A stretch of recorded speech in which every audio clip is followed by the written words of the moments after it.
C'est lundi, nous parlons donc de droits humains et de société dans la chronique du jour. À cet effet, Monsieur Caboret Étienne est sur ce plateau, coordonnateur donc du CIFDA, pour nous parler d'une thématique précise.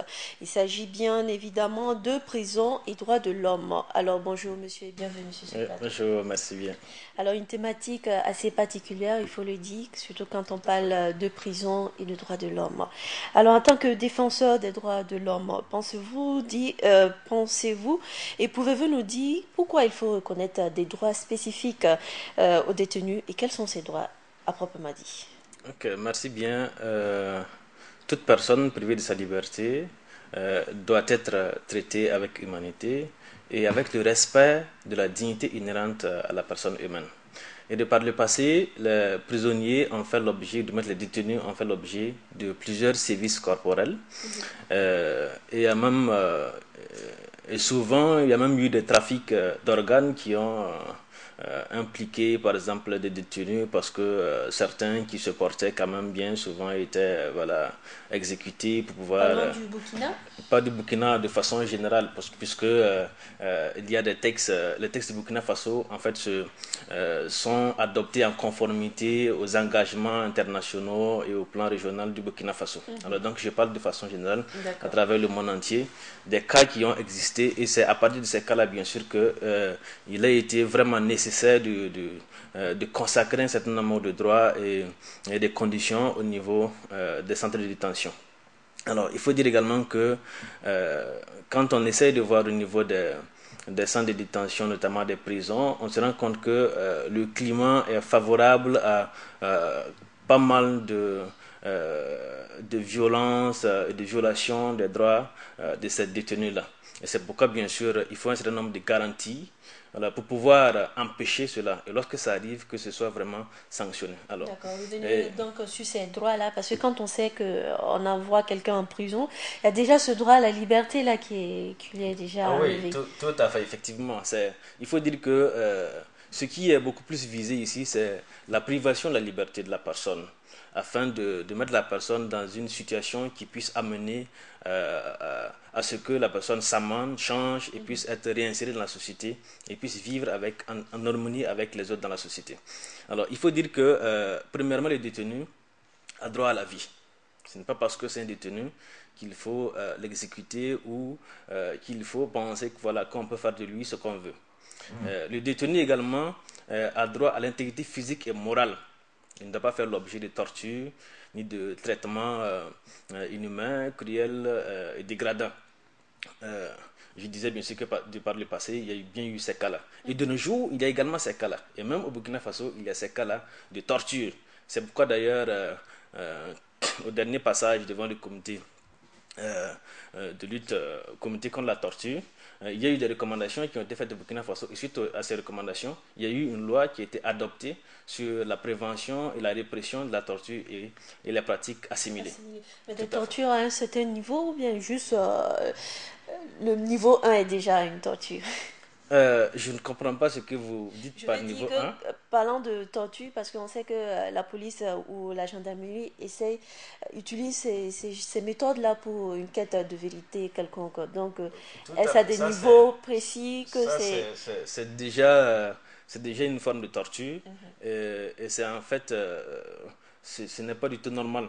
Dans la mesure où, en fait, même lorsque vous êtes prévenu, c'est-à-dire que vous n'êtes pas encore condamné par une instance judiciaire compétente, vous ne devez pas faire l'objet de torture. Mais est-ce que ces prévenus-là connaissent vraiment leurs droits, Tout justement? à fait, c'est tout là le problème.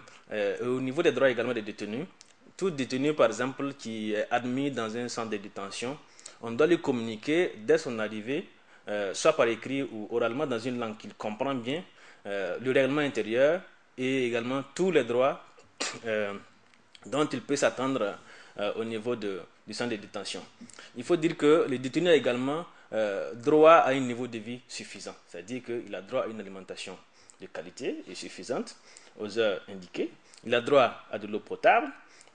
Il a droit également voilà, à un logement qui puisse quand même permettre qu'il soit toujours en bonne santé.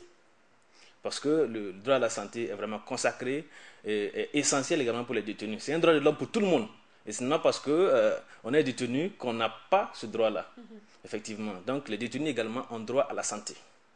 Et à ce niveau, les visites doivent se faire de façon régulière et même le détenu peut demander voilà, qu'il y ait une visite médicale afin qu'on puisse vraiment, que lui-même il connaisse bien et soit sûr de son état de santé.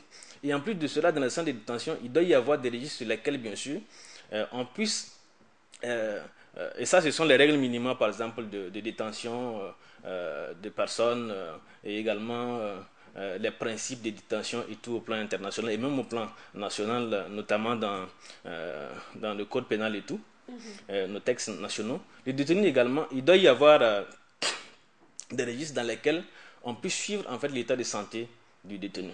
On remarque aussi que dans nos prisons, ils sont nombreux ces détenus-là. Alors vous allez parler tantôt de droit à l'alimentation, du droit à la santé, au logement, tout et tout. Qui sont ces personnes qui sont responsables du suivi donc pour le respect de ces droits-là? Ok, merci bien. Ces droits d'ailleurs, il y a toute une panoplie de droits pour les détenus. Ils ont même droit à la justice et tout ça. Ceux qui sont responsables, lorsque le détenu, par exemple, est admis dans un centre de détention, qu'il soit prévenu ou détenu, parce que les prévenus sont ceux-là, bien sûr, qui sont déjà frappés par, qui n'ont pas, effectivement, c'est une forme de sanction, mais ils n'ont pas, ils attendent toujours le jugement. Voilà, en ce moment, ce sont des prévenus. Alors, il faut dire qu'il y a tous ceux-là qui sont chargés de l'application de la loi, qui doivent faire en sorte que les droits des détenus soient respectés. Il faut, à ce niveau, il faut qu'il y ait des textes qui puissent permettre de garantir leurs droits et de sanctionner en cas de violation. Ça, c'est un. Deuxièmement, il faut qu'au niveau de l'exécution, le personnel pénitentiaire soit des gens qui soient recrutés vraiment sur l'honneur, qui aient vraiment les compétences et tout, qui aient vraiment le sens de la responsabilité pour appliquer les règles comme il se doit. Le directeur, par exemple, de l'établissement doit également être quelqu'un de rigueur et tout pour que ce soit bien fait. Il faut dire qu'à ce niveau, il y a une commission qui est appelée commission de l'application des peines, voilà, qui veille à ce que voilà, il y ait une certaine discipline au sein des prisons. D'accord. Et que dit des conditions de vie, donc de détention des détenus au Burkina Faso? Au Burkina Faso, je pense que ce n'est pas tout le monde sait de façon générale ce que vivent nos détenus, notamment à la Mako, où il y a vraiment une surpopulation carcérale, parce que voilà, qui dépasse même de près de 300%, ce qui était prévu pour contenir vraiment les détenus.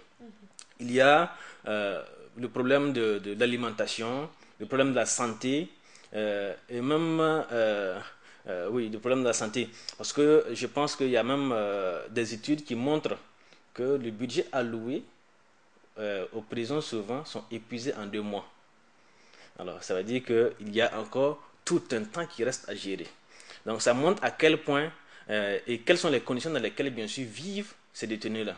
Et il faut dire également qu'ils sont soumis à beaucoup de violences qui viennent d'une part des détenus et d'autre part des gardes de sécurité pénitentiaire qui souvent aussi, voilà, parce que ce sont des détenus et parce que bien sûr il n'y a pas un système assez rigoureux de surveillance et autres, se permettent de faire certaines choses.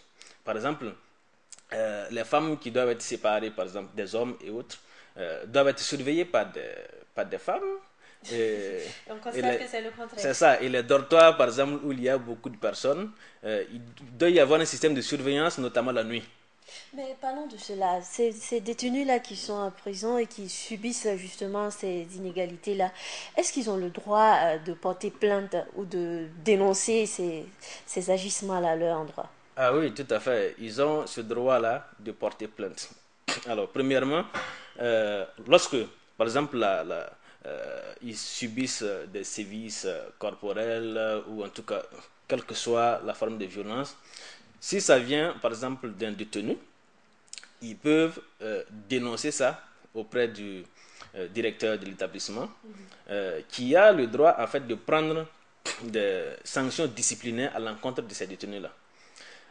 Ils peuvent, lorsque également il s'agit par exemple lorsque la violation ou la violence vient de la part du personnel pénitentiaire, il y a cette possibilité également de faire sanctionner la personne. Et la sanction peut d'abord être disciplinaire et ensuite pénale. Voilà, elle peut être cumulative. Alors, il faut dire aussi que il y a la possibilité, lorsque par exemple le détenu craint de porter plainte lui-même, voilà, qu'il puisse en son nom, voilà, faire, voilà, que la plainte soit portée par soit un membre de sa famille, voilà, ou son représentant légal. Tout à fait. Il y a aussi les inspections qui sont admises au niveau des centres de détention, notamment dans les prisons, qui ont la possibilité également d'écouter les détenus et de voir dans quelle mesure voilà, pouvoir faire cesser certaines violations au sein des prisons. D'accord, n'oublions pas aussi les psychologues qui doivent faire un tour tout là-bas. Alors, Monsieur Kaboré, très rapidement, en quelques mots, quel message lancez-vous à l'endroit des autorités entrantes concernant donc la vie des détenus dans le pays? Concernant la vie des détenus, premièrement, il faut qu'il y ait des prisons qui soient construites suivant les normes de détention et qu'il n'y ait pas de surpopulation carcérale et le budget alloué puisse être vraiment, en tout cas, suffisant afin qu'ils puissent jouir leur droit à l'alimentation, à la santé, droit à l'eau, et puissent également, voilà, de temps en temps rentrer en contact avec les membres effectivement de leur famille et tout. Et aussi, il faut, avant même qu'ils ne soient admis au centre de détention, il y a tout un travail à faire depuis le moment où en fait, il est prévenu. Voilà, effectivement. Il faut qu'il y ait des garanties pour que ceux-là qui soient en prison ne soient pas là et attendent pendant longtemps, en fait, leur jugement. D'accord. On est un peu pris par le temps. Néanmoins, merci d'être passé sur ce plateau. C'était donc la chronique Droits humains et société de ce lundi 11 janvier 2016 avec Monsieur Etienne Kaboré, coordonnateur du CIFDA.